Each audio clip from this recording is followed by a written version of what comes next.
एक समय की बात है। एक रामनगर नाम के गांव में करमू नाम का गरीब किसान रहता था। उनके घर में उनकी पत्नी काजल और उनके 16 साल का लड़का एक साथ रहते थे। करमू सिर्फ खेती करने आती थी। उसके अलावा उसने कोई और काम नहीं सीखा था। सही समय पर बारिश ना होने की वजह से उसके खेत में फसल ही नहीं होते थे, जिसके कारण परिवार चलाना बहुत कठिन हो रहा था। एक दिन सुनिए जी, आज तो घर में बिल्कुल भी कुछ राशन नहीं है। मुझे तो कुछ समझ नहीं आ रहा कि अब मैं क्या करूं। अरे काजल, तुम चिंता मत करो, मैं कुछ करता हूँ। इतना कह के करमू घर से चला जाता है। हे राम, ये कैसा समय आ गया है प्रभु। मेरे घर में राशन का एक दाना तक नहीं है। चलो, मैं और मेरी काजल तो भूखे पेट रह लेंगे, लेकिन मेरे बेटे का क्या। मैंने तो केवल खेत में मेहनत करना सीखा है, लेकिन उसमें भी बारिश सही समय पर न होने की वजह से खेत में फसल नहीं हुई। अब मेरे पास जमींदार से उधारी पैसे लेने के अलावा कोई दूसरा रास्ता नहीं है। करमू अपने गांव के जमींदार के पास जाता है। जमींदार मोतीलाल बहुत शातिर और चालाक किस्म का इंसान है, जो हमेशा किसी को बेईमानी से लूटने के बारे में सोचता रहता है। अरे आवा आवा करमू भैया, और बताओ कैसे आना हुआ है। क्या बताऊं जमींदार जी, बहुत खराब समय से गुजर रहा हूं। देखिए ना, अब बारिश समय से न होने पर खेत की सारी फसलें बर्बाद हो चुकी हैं। घर में अनाज का एक दाना भी नहीं है, इसलिए आपसे कुछ पैसे उधार लेने आया हूं। अरे हाँ हाँ भैया, बोलो, कितने रुपए चाहिए आपको? ऐसे समय में हम नहीं मदद करेंगे तो और कौन करेगा? बोलो बोलो, कितने दे दूं? आपका बहुत बहुत धन्यवाद जमींदार जी, लेकिन मैं ज्यादा पैसा उधार नहीं लेना चाहता। इसलिए आप ऐसा करें कि 1,500 रुपये दे दीजिए। अरे भैया, ये कैसन बात कर रहे हो? भला 10 से 12 हजार रुपये तो लो। क्या पता आगे चल के कब बरसात होगी और कब समय बदले। जमींदार मन में सोचने लगता है। अरे ससुरा, तुम लोग इतना कम कम पैसा लोगे तो मैं कैसे कमाऊंगा? ज्यादा ज्यादा लोगे तभी है ना, हमें ज्यादा ब्याज मिलेगा। यहाँ करमू भी सोचने लगा। आखिर अब मैं क्या करूं? वैसे ये कह तो ठीक ही रही है। पता नहीं कब भगवान की हम जैसों पर दया होगी। एक काम करता हूं, 10,000 ले लेता हूं। अच्छा ठीक है, तो जमींदार भाई, 10,000 पे कितना तक ब्याज लेंगे आप? देखो करमू भैया, 10 हजार के 10% प्रति महीना। लेकिन आप तो अपने ही आदमी हैं, आपस में क्या धंधा करें? चलो, आप 8% दे देना। हे भगवान, 8% प्रति महीना तो हमारे लिए बहुत ही ज्यादा ब्याज है। ले तो लेंगे, लेकिन चुकाएंगे कैसे? अगर नहीं लूंगा तो मेरा बेटा नकुल भूखा ही रहेगा। चलो, ले ही लेता हूं। अगर भगवान की यही मर्जी है तो यही सही। अरे करमू भैया, क्या सोच रहे हैं? ब्याज के बारे में तो नहीं सोच रहे हैं? हां जमींदार भाई, इतना ब्याज कैसे? अरे कौन हो, चिंता की बात नहीं है। देखिए, आप तो अपने हैं, आराम से चुकाइएगा। कहिए क्या कहते हैं? अच्छा ठीक है, दे दीजिए। करमू उस जमींदार से 10,000 रुपए उधार ले चला जाता है। चलो, अब जल्दी जल्दी बाजार से राशन और नकुल के लिए कुछ खाने को ले लेता हूं। आज मेरा बेटा तो खुश हो जाएगा। करमू जल्दी जल्दी बाजार से सामान लेके घर के लिए वापस हो जाता है। घर पहुंचते ही काजल करमू के हाथ में सामान देखकर खुश हो जाती है और कहती है। अजी, ये सामान पैसे कहाँ से मिले जी? देखो काजल, मुझे पता है तुम मुझ पर गुस्सा करोगी, लेकिन मेरे पास और कोई चारा भी नहीं था। मैं समझ गई जी, आपने किसी से उधारी पैसे लिए होंगे, पर कोई बात नहीं, मैं भी वही सोच रही थी। लेकिन ऐसे समय में गांव में किसी के पास देने के लिए पैसे नहीं है। तो क्या आप जमींदार से उधारी पैसे लेके आए हो? हां काजल, लेकिन तुम चिंता मत करना। भगवान के घर देर है पर अंधेर नहीं। अभी इस वक्त मेरे बेटे से बढ़ के और कुछ नहीं है। हाँ, आप कह तो सही रहे हो, लेकिन वह जमींदार बहुत चालाक और बेईमान है। वह बहुत ज्यादा ब्याज लेता है और समय पर पैसे ना देने पर खेत या घर छीन लेता है। आपने कितने रुपए उधार लिए? मैंने तो 1,1,500 रुपए ही मांगे थे, पर उसने कम से कम 10,000 या उससे ऊपर लेने बोला, इसलिए मैंने 10,000 ले लिए। सुनो ना कोमल, अब मेरे बेटे के आने का टाइम हो गया है। मैंने ये कुछ सामान लाया है, जाओ सबके लिए कुछ अच्छा सा बना दो। जी, आज तो मेरा बेटा खुश हो जाएगा। इतना कह काजल रसोई में चली जाती है। काजल ने बहुत ही स्वादिष्ट खाना बनाई। खाने की खुशबू पूरे घर में महक रही थी। दोपहर में नकुल घर आ जाता है। अपना पसंदीदा खाना देखकर वो बहुत खुश हो जाता है। बड़े दिनों बाद करमू के परिवार में आज सभी के चेहरे पर खुशी थी। माँ, खाना तो बहुत बहुत ज्यादा स्वादिष्ट था। आज तो सच में माँ मजा आ गया। अच्छा पापा, मेरे दोस्त सोमनाथ ने आज मुझे बुलाया है। कह रहा था कि आज वह मुझे अपने पापा से मिलवाने वाला है, इसलिए मैं वहां जा रहा हूं। 1 घंटे में वापस आ जाऊंगा। ठीक है बेटा, जाओ, लेकिन संभल के जाना और संभल के आना। ठीक है पापा, आप फिक्र मत करो, मैं अच्छे से जाऊंगा और अच्छे से आऊंगा। इतना कह के नकुल घर से निकल जाता है। भगवान, मैं जानता हूं कि हमारे खेत में थोड़ा भी फसल नहीं हुआ है और मेरे पिताजी सिर्फ मेरे लिए पैसों का इंतजाम किए हैं। भगवान जी, कृपया कुछ ऐसा कीजिए कि मैं अपने माता पिता की चिंता दूर कर सकूं। नकुल भगवान से प्रार्थना करते हुए अपने दोस्त सोमनाथ के घर पहुंचा। दरवाजे पर उसका दोस्त उसका इंतजार कर रहा था। अरे नकुल, तू आ गया। आजा, अंदर आजा। चल, मेरे पिताजी तुझसे मिलने के लिए कब से इंतजार कर रहे हैं। सोमनाथ, पर तेरे पिताजी मुझसे क्यों मिलना चाहते हैं? वो तू पिताजी से ही पूछ लेना। सोमनाथ का घर काफी बड़ा और सुंदर था। उसके घर में उसके माता और पिताजी रहते थे। सोमनाथ अपने पिताजी से अपने दोस्त नकुल के बारे में बताया था कि उसके पिताजी बहुत कड़ी मेहनत करते हैं, खेत में घंटों काम करते हैं, लेकिन पैसे की वजह से परिवार में बहुत टेंशन है। आओ बेटे नकुल, कैसे हो? नमस्ते अंकल जी, नमस्ते आंटी जी। मैं ठीक हूं, आप सभी कैसे हैं? खुश रहो बेटा, हम सब भी बहुत अच्छे हैं। सोमनाथ नकुल 9-10 मिनट ऐसे ही उसके और उसके माता पिताजी के बारे में बातें करते हैं और फिर बेटा नकुल, तुम तो बहुत स्मार्ट लड़के निकले। बेटा, कल से तुम दोपहर में स्कूल से आके खाना खा के यहाँ चले आना। जी अंकल, मैं आ तो जाऊं, लेकिन घर पर भी थोड़े बहुत काम होते हैं। देखो बेटे नकुल, पहले तो तुम ये टेंशन वेंशन छोड़ो। हाँ, एक काम करना नहीं रहने दो। कल मैं खुद ही तुम्हारे घर आऊंगा, तुम्हारे पिताजी से भी मिल लूंगा और तुमसे भी। ठीक है?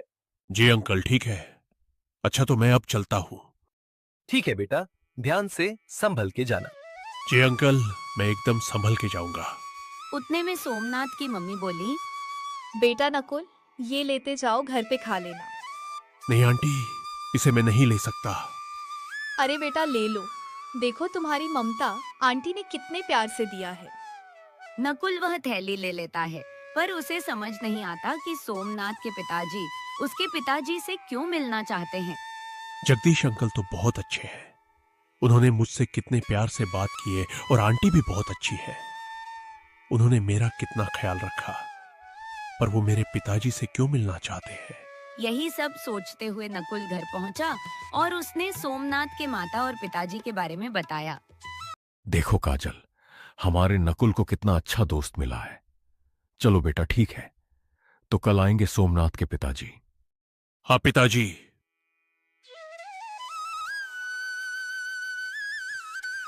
अगले दिन दोपहर में सोमनाथ अपने पापा को नकुल के घर ले आया। अरे बेटा नकुल, घर में नहीं बुलाओगे? अरे सर, आइए आइए। अरे काजल, देखो हमारे घर नकुल के दोस्त और उनके पापा आए हैं।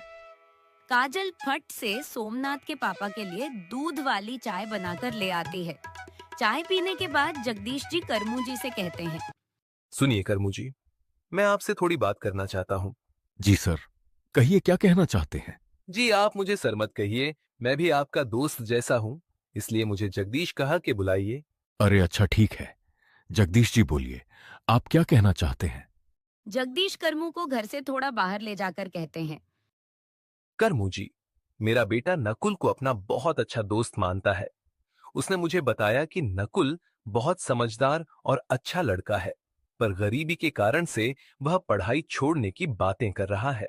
भगवान की दया से अब जाकर हमारा सोमनाथ खुश रहने लगा है। नहीं तो पहले वह सिर्फ अकेला ही रहता था, क्योंकि उससे कोई दोस्ती ही नहीं करता था। अब क्योंकि आपके नकुल के कारण से मेरा बेटा खुश है, इसीलिए मैं उसकी पढ़ाई की फीस भरना चाहता हूँ। आप अब टेंशन भूल जाइए, समझे? करमू की आंखों में आंसू आ जाते हैं। आपका बहुत बहुत धन्यवाद जगदीश जी, आपने मेरी चिंता दूर कर दी। बस उस दिन से नकुल की पढ़ाई की चिंता दूर हुई। अब नकुल सोमनाथ के घर खेलने जाने लगा था। ऐसे ही एक दिन सोमनाथ के पापा कहते हैं, नकुल, सोमनाथ, बेटा यहाँ आओ। बेटा, तुम दोनों बताओ, तुम में से कौन शेयर मार्केट के बारे में जानता है? नकुल बेटा, पहले तुम बताओ। अंकल, मैं इसके बारे में पहली बार सुन रहा हूं। ये क्या होता है? और पापा, मैं बस इतना जानता हूं कि शेयर मार्केट में शेयर खरीदा और बेचा जाता है। अच्छा सुनो, अब कल से तुम दोनों मेरे साथ आधा घंटा बैठोगे। मैं तुम दोनों को अब कुछ सिखाना चाहता हूँ। ये सब के बारे में नकुल को जरा भी समझ नहीं आता है, लेकिन उसको जानने की बहुत इच्छा थी। तो उसने सोमनाथ के फोन पर गूगल सर्च किया, तो जो उसने देखा वह देख के चौंक गया। और फिर अगले दिन अंकल, मैंने गूगल पर सर्च किया था कि शेयर मार्केट क्या है। क्या सच है अंकल कि हम वहां से पैसे कमा सकते हैं? बेटा नकुल, यह बिल्कुल सच है कि कोई भी शेयर बाजार से पैसा कमा सकता है। पैसा क्या, बहुत पैसा कमा सकता है। लेकिन बेटा, चीजें दिखने में जितनी आसान होती हैं, असल में उससे कई ज्यादा मुश्किल होती है। अंकल, मैं कुछ समझ नहीं पाया। आप क्या कह रहे हैं? मैं ऊपर वाले कमरे में जा रहा हूं। अपने दोस्त को लेकर वहीं आ जाओ। मैं अब सब कुछ वहीं बताऊंगा। ठीक है अंकल। उसके बाद 5 मिनट में नकुल और सोमनाथ ऊपर वाले कमरे में जाते हैं। वहां वो लोग देखते हैं कि एक बहुत बड़ा कंप्यूटर है, एक लैपटॉप है, एक टेबलेट पर बहुत सारे अलग अलग चार्ट खुले हैं। मिनट मिनट में लाल या हरी मोमबत्तियां बन रहे हैं। उन्हें ये सब कुछ समझ नहीं आता, लेकिन नकुल को इतना मालूम पड़ चुका था कि यह शेयर मार्केट कुछ तो है। वह दोनों जगदीश से पूछते हैं, पापा, ये क्या है? मैं आज तक नहीं जानता था कि आपके कार्यस्थल पर इतना बड़ा कंप्यूटर है। दरअसल आपका इतना बड़ा ट्रेडिंग सेटअप है। हाँ नकुल, ये मेरा ट्रेडिंग सेटअप है। मैं यहीं काम करता हूं। लेकिन बेटा, तुम्हें कभी यहां आने की जिज्ञासा ही नहीं थी, इसलिए हमने भी तुम्हें कभी इस बारे में नहीं बताया। लेकिन अब तुम्हें देख के ऐसा लग रहा है कि तुम्हें यह सब बहुत पसंद आया है और शायद तुम इसके बारे में और जानना चाहते हो। हाँ अंकल, सिर्फ सोमनाथ ही नहीं, मैं भी बहुत उत्साहित हूं शेयर बाजार के बारे में जानने के लिए। बिल्कुल बेटा नकुल, क्यों नहीं। मैं यही तो तुम्हें और सोमनाथ को बताना चाहता था कि शेयर बाजार की दुनिया बहुत बड़ी है। इसमें अगर महानता हासिल कर ली जाए तो उसकी जेब में हजारों लाखों में हमेशा रहे। अच्छा, तो तुम दोनों अब यहां से जाओ, नीचे खेलो। लेकिन हाँ, कल से मैं तुम दोनों को थोड़ा थोड़ा बाजार के बारे में बताना शुरू करूंगा। पापा, मुझे पता है कि अब मेरा दोस्त इसे सीखने के लिए बहुत उत्साहित है। अब उसका खेलने में मन नहीं लगेगा। उसका क्या, मेरा भी नहीं लगेगा। क्यों नकुल? हाँ अंकल, प्लीज अभी से सिखाना शुरू कर दीजिए ना। वैसे भी अभी कोई जरूरी काम नहीं है, तो हम फ्री ही हैं। बच्चों के अंदर की यह जिज्ञासा देखकर जगदीश मन ही मन खुश हो जाते हैं। लेकिन बेटा, इसे सिखाने के लिए मुझे सोचना पड़ेगा कि शुरुआत कैसे और कहां से करूं। इसलिए शुरुआत तो कल से ही होगी। लेकिन अब तुम दोनों इतना कह रहे हो तो थोड़ी बुनियादी बातें बता ही देता हूं। जगदीश जी उन्हें एक जगह बिठाते हैं और कहते हैं, बेटा सुनो, पहली बात अच्छे से समझो कि शेयर मार्केट क्या है, यानी इंग्लिश में व्हाट इज शेयर मार्केट। तो ये एक इंटरनेट पर ऐसा जगह होता है जहां दुनिया के हजारों लाखों कंपनियां एक जगह पर रजिस्टर्ड होती हैं। यहां सभी कैटेगरीज की कंपनियां होती हैं, टेक्नोलॉजी से लेकर बैंक तक। यहां पर सामान जैसे कमोडिटी कहते हैं, जिनमें गोल्ड, सिल्वर, क्रूड ऑयल और भी चीजें होती हैं। बस उस दिन जगदीश जी नकुल सोमनाथ को बस यही कुछ बेसिक बातें बताते हैं। लेकिन नकुल रात में भी स्टॉक मार्केट के बारे में सोचने से खुद को नहीं रोक पाता। वो हमेशा सोचते रहता है कि हे भगवान, आपका और जगदीश चाचा का लाख लाख धन्यवाद। आखिरकार मुझे एक ऐसा चीज पता चल गया जहां से मैं अपने परिवार को इस गरीबी से बाहर निकाल सकता हूं। मैं अपनी जी जान लगा दूंगा इसे सीखने में। बस आप मेरा साथ मत छोड़िएगा। घर के एक कोने से नकुल की माँ काजल देखती है और वह करमू से जाकर कहती है, आजी सुनिए, हाँ, क्या हुआ काजल, क्या बात है? आज हमारा नकुल कुछ परेशान सा नहीं लग रहा। देखिए ना, कब से करवटें बदल रहा है। हाँ काजल, तुम ठीक कहती हो, चलो जाके पूछते हैं। करमू और काजल दोनों नकुल के पास जाकर पूछते हैं।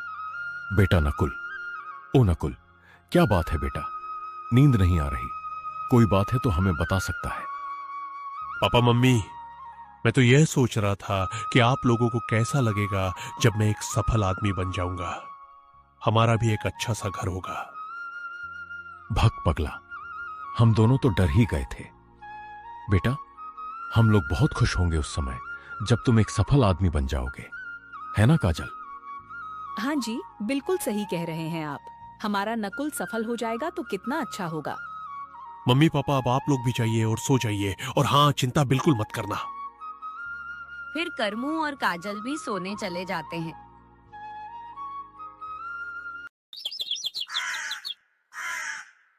अगले दिन नकुल अपने साथ एक कलम और एक किताब लेके बहुत उत्साह के साथ सोमनाथ के घर जाता है। दरवाजे पर उसका दोस्त उसकी राह देख रहा है। तेरा चेहरा देख के समझ आ रहा है कि तेरा मन आज सिर्फ शेयर मार्केट के बारे में सीखना चाहता है ना? हाँ सोमनाथ, अच्छा देर नहीं करते हैं, चल फटफट अंकल के पास जाते हैं। लेकिन वो दिख नहीं रहे, कहाँ है? अरे नकुल, थम जा यार। अच्छा चल, वो ऊपर के कमरे में हम दोनों का इंतजार कर रहे हैं। वो दोनों ऊपर के कमरे में जाते हैं। वहाँ जगदीश जी इनको सिखाने की तैयारी कर रहे थे। अरे बच्चों, तुम आ गए। आओ आओ, अब जल्दी जल्दी यहाँ बैठ जाओ। बेटा, अगर तुम्हें अपने रिसर्च पर भरोसा है तो निवेश करो, लेकिन हमेशा उतना ही पैसा लगाना जिसे खोने पर भी तुम्हारी जिंदगी पर असर न पड़े। नकुल ने उनकी सलाह मानी और अपनी पूरी पूंजी लगाने के बजाय केवल थोड़ा सा पैसा बिटकॉइन में निवेश किया।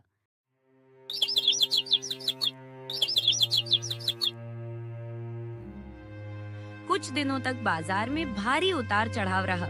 शुरुआत में कीमत और गिर गई, लेकिन नकुल घबराया नहीं। उसने धैर्य रखा और अपने प्लान पर कायम रहा।